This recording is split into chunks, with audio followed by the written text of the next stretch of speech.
We decide we're going to be okay and that we just might make it through this, whatever this is. We're encouraged and inspired to respond, and maybe someday we'll even be moved to do the same for another, to go first.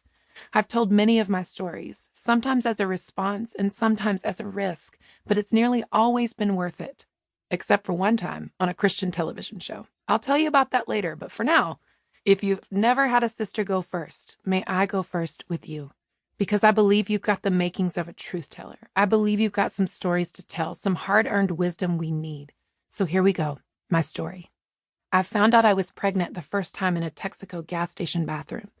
It was close to midnight in Raleigh, North Carolina, where I had recently attended a local university. I was back visiting for a long weekend after losing my full-ride academic scholarship. I no longer had an apartment in the city where I had lived for my first 2 years out of high school. Instead, I had moved home and gotten a job at Sagebrush Steakhouse in Reidsville. One day I noticed my work jeans felt snug at the waist and the hips. I went to the restroom and sure enough, the lower part of my tummy seemed firm and round. I hadn't thrown up in a while. Now that I was back home without academic pressure to perform hanging over my head, and with a move to Los Angeles on the horizon, I seemed to be getting better. I was taking regular Pilates classes and eating the best I could in a small town to curb my desire to binge and purge, so my jeans fitting tight wasn't because of the usual swelling of an eating disorder. By the time I made the 2-hour drive to Raleigh that weekend, my equilibrium felt off and I was nauseous. So after spending some time with friends, I went to a gas station and bought a pregnancy test. I felt too afraid to call a friend and too ashamed to take the test in someone's home. I locked the gas station's only bathroom, peed on the stick, and placed it on the back of the toilet. I crouched down in the corner and started to pray. Please, God, please. I can't be pregnant. I've gone through so much and I'm 2 weeks from starting over. Please, please, God, don't let me be pregnant. With my gut in my throat and tears streaming down my face, I took the long walk to the test. Positive. I had dreamed my whole life about becoming a mother. Maybe I'd bake something to let my husband know or get one of those fancy silver something or others from Tiffany's, make dinner and have it wrapped on his place setting. We'd celebrate together in our home and start talking nursery colors and names. It would be one of the happiest moments of my life. This was among the most painful. I was born in Eden, North Carolina at the only hospital in town. It was a beautiful beginning place, small enough to know everybody and to rarely know anyone at all.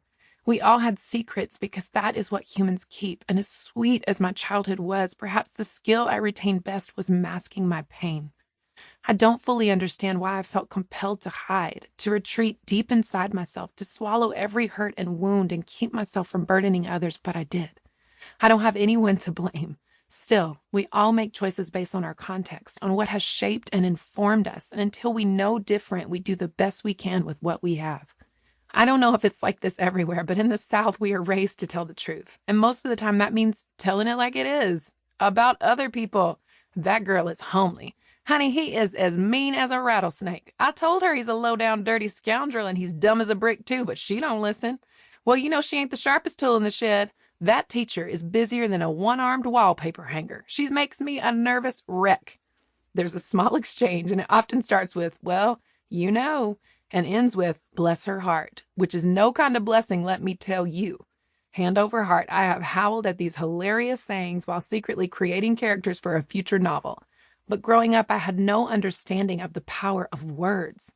They shape our worldview, tearing people down or building them up, dictating the tone of our lives and relationships. Words, both explicit and implicit, particularly when we are young, and especially from those in close proximity who we love and admire, teach us our own value as well as what we should value. For example, if the direct and indirect judgment we hear is often about the way a woman looks, we might take away that skinny women with little thighs, blonde hair, and tan skin are the only beautiful kind of women, and spend a lifetime looking down on others or trying to live up to an impossible standard ourselves. This kind of truth is the dangerous kind because it's rooted in judgment and approval. Its giver decides what's pretty, who's smart, what's best. Usually he or she assumes little to no personal responsibility and fosters an environment that demands others absorb all the fault and accusation, change and fix themselves to fit in, and potentially take care of everyone and make things right for everybody. It's not truth. It's pretending.